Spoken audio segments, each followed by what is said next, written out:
semuanya, kami dari kelompok 3 dan kami akan membuat video tentang implementasi komunikasi verbal dan nonverbal. Selamat menonton!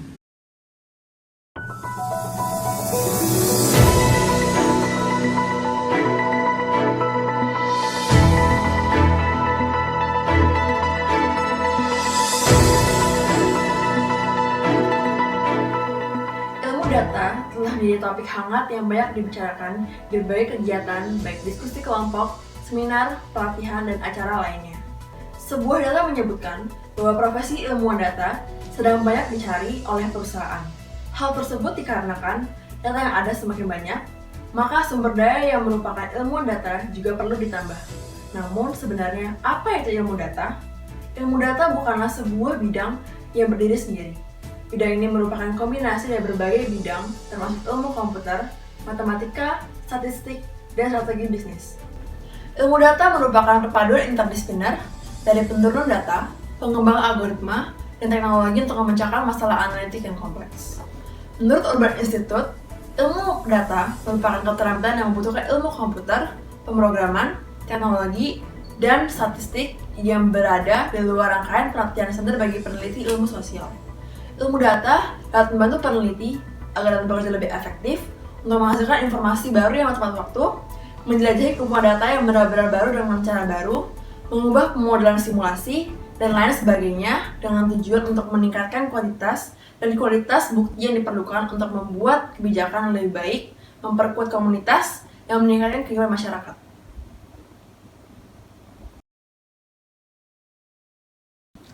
Saat ini saya sudah terhubung dengan beberapa narasumber, yaitu Ibu Chelsea, Ibu Keisha, Bapak Marcel, Bapak Didam, yang akan menjelaskan lebih lanjut mengenai ilmu data. Terima kasih atas kesempatan yang diberikan oleh Regina selaku presenter. Jadi, mengapa ilmuwan data dibutuhkan? Saat ini kompetisi industri semakin ketat dan pengolahan data menjadi penentu kompetensi bisnis antar perusahaan. Industri membutuhkan data dalam membentuk suatu keputusan. Penguasaan yang baik terhadap data memiliki peranan penting dalam sebuah perusahaan. Oleh karena itu, ilmu data sangat dibutuhkan. Tenaga profesional di bidang ilmu data atau biasa disebut dengan ilmuwan akan memiliki pengaruh yang cukup besar dalam perkembangan suatu perusahaan. Seorang ilmuwan data harus dapat mengumpulkan dan menganalisis data dengan cepat, tepat, dan juga efisien. Ilmuwan data ini dibutuhkan untuk membantu manajemen perusahaan menganalisis data sehingga menghasilkan keputusan terbaik dan dapat memberikan dampak efisiensi terhadap kinerja perusahaan, membantu meningkatkan performa perusahaan yang berdampak pada pemasaran produk suatu perusahaan, dan juga menciptakan sistem yang efektif. Seorang ilmuwan data yang mempunyai keahlian komunikasi untuk menyampaikan data yang diperoleh dengan sistematis dan mudah dipahami oleh banyak orang akan sangat dibutuhkan oleh perusahaan. Maka dapat kita simpulkan bahwa peranan ilmuwan data sangat penting dalam keberadaan sebuah perusahaan. Lalu, apa saja yang menjadi prospek pekerjaan dari seorang data scientist? Pertama, seorang data scientist dapat menjadi seorang operation analyst. Mungkin profesi ini masih terdengar asing, namun seorang operation analyst memegang peranan yang penting dalam perjalanan operasional perusahaan. Seorang operation analyst akan melakukan analisis terhadap proses perilaku bisnis hingga teknologi yang digunakan dalam bekerja. Tentunya, hal ini membutuhkan data perusahaan yang akan diolah menjadi wawasan yang penting bagi tim direksi perusahaan dalam menentukan keputusan terbaik. Kedua, seorang data scientist dapat menjadi market analyst yang peranannya tak kalah penting dalam perusahaan. Seorang market analyst akan mengumpulkan data mentah terkait dengan jumlah kompetitor hingga data tentang bagaimana tren pasar yang sedang terjadi sekarang ini. Sehingga ketika data telah diolah, perusahaan dapat menentukan strategi terbaik dalam penjualan produk perusahaan. Dengan demikian, target bisnis perusahaan dapat terukur dengan baik. Ketiga, seorang data scientist dapat menjadi analis keuangan. Seorang analis keuangan adalah orang yang bekerja di perusahaan untuk memantau, menganalisis, serta mempelajari data dari perusahaan tersebut. Ilmu data yang dimiliki berguna untuk menentukan keputusan terbaik dalam perusahaan, sehingga seorang analis keuangan dapat merekomendasikan apa saja panduan keuangan serta wawasan dari keputusan yang tepat bagi perusahaan. Yang keempat, seorang data scientist juga dapat menjadi seorang analis data. Analis data adalah orang yang bekerja untuk menganalisis data informasi dalam jumlah yang besar. Secara umum, seorang analis data memerlukan kemampuan untuk berpikir kritis dan logis, serta pengetahuan tentang matematika yang tinggi.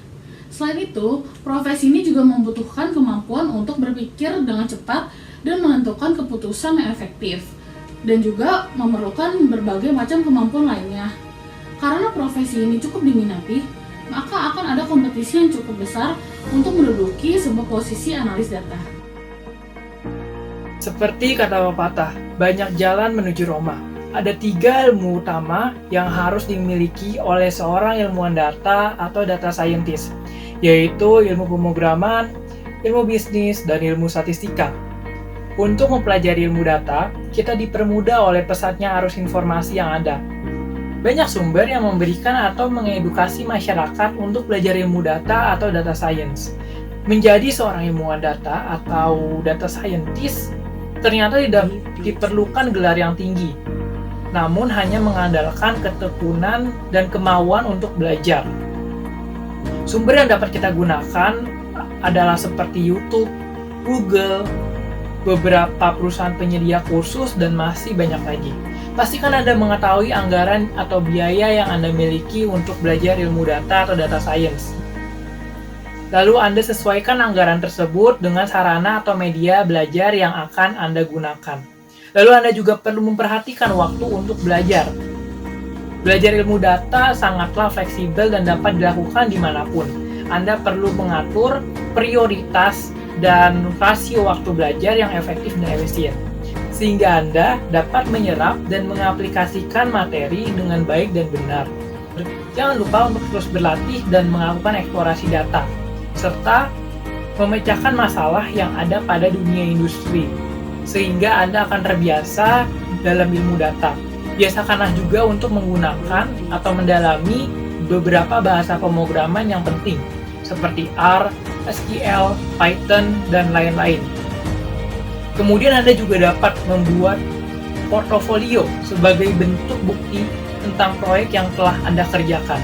Dan yang terpenting dalam belajar ilmu data adalah tekun dan gigih. Lalu, apakah teman-teman mengalami kesulitan mengenai bagaimana cara belajar ilmu data yang efektif dan efisien? Jadi, berikut adalah tips dan trik dalam belajar ilmu data yang khusus diberikan kepada kalian para pecinta data science. Yang pertama adalah selalu eksplorasi kemampuan Anda. Siapkan diri Anda untuk selalu mengasah kompetensi di bidang ilmu data.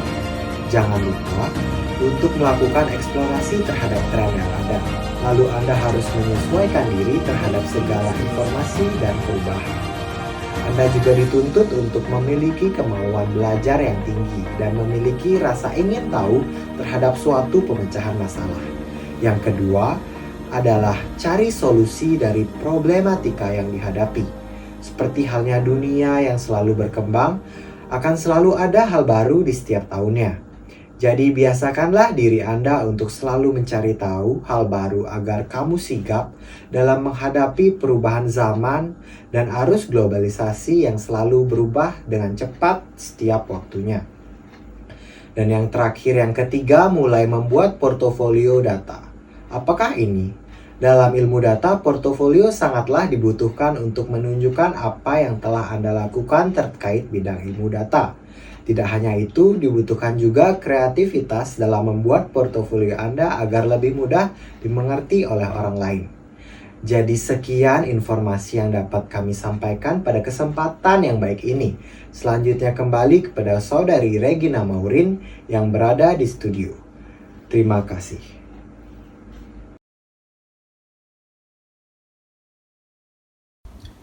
Terima kasih Bapak Didam.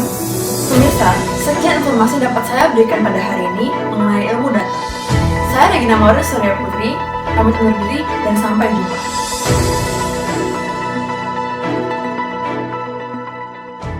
Sekian video video dari kami. Semoga apa yang ada di dalam video ini dapat menjadi wawasan bagi kalian semua. Terima kasih.